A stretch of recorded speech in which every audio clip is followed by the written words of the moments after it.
Hello everyone, good afternoon. Today we'll be going over part 2 of software cost and challenges. In the first video we covered some of the topics and issues we might see in software related issues. And this part we'll be going over some of the next bits of important info. So let's go ahead and get started. The next point we're going to talk about is software cost components. So we will be discussing things that should be considered when weighing the cost of software. So the first point could be hardware, which includes things like physical devices such as servers, workstations, and storage systems required to test and deploy the software.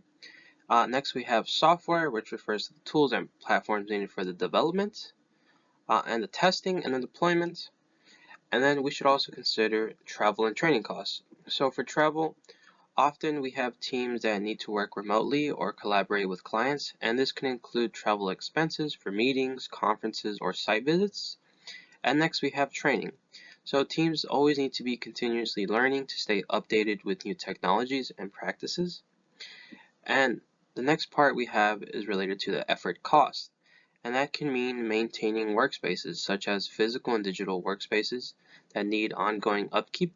This can include things like office space, rental, maintenance, and the tools needed for remote or hybrid work environments.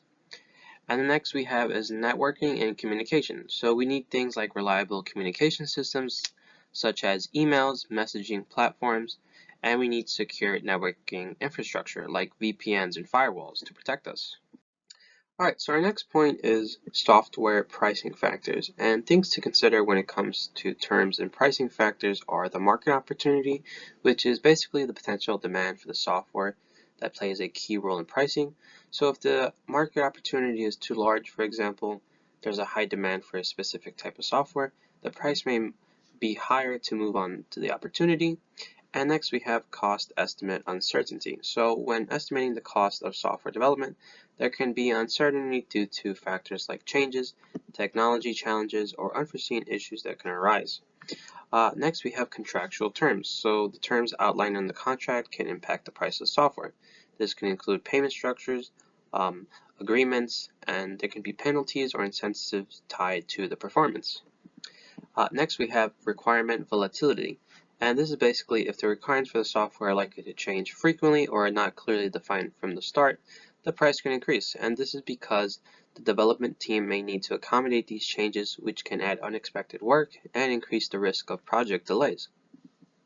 And lastly, we have financial health, which is the financial stability of the organization or client also affects the pricing. So if a company is financially secure, they may be able to pay higher prices, but this may not always be the case if they're facing financial strain. A developer may offer different pricing models depending on the financial health of the client. On to our next point, we have estimation techniques. So with estimation techniques, there's really no accurate way to estimate the effort and time needed to develop software systems. And our first point, estimating the time and effort required to develop a software system is complex and challenging, so it's hard to predict all the resources needed. Secondly, project costs can vary. Project costs can vary widely due to several factors, including project complexity, unforeseen challenges, changes in scope, and resource availability. Next, we have estimation techniques, and this can include things like algorithmic cost modeling.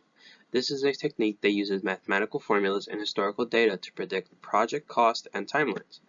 Next, we have expert judgment. In this approach, experienced professionals use their knowledge and intuition to provide estimates.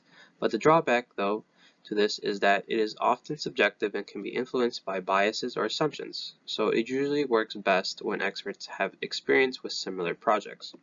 And lastly, we have pricing to win.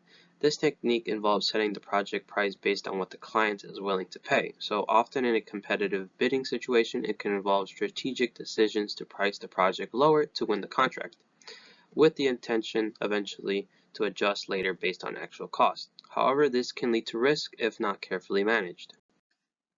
Okay, so in conclusion, estimating software cost and effort is complex with various factors influencing accuracy and variability.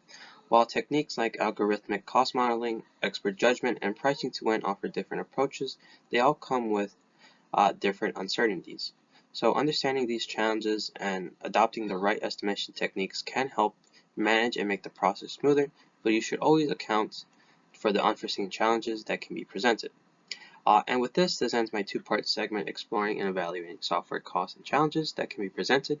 So I just want to say thank you for watching, and please feel free to comment, like, share, and subscribe. Thank you for watching, and have a good one.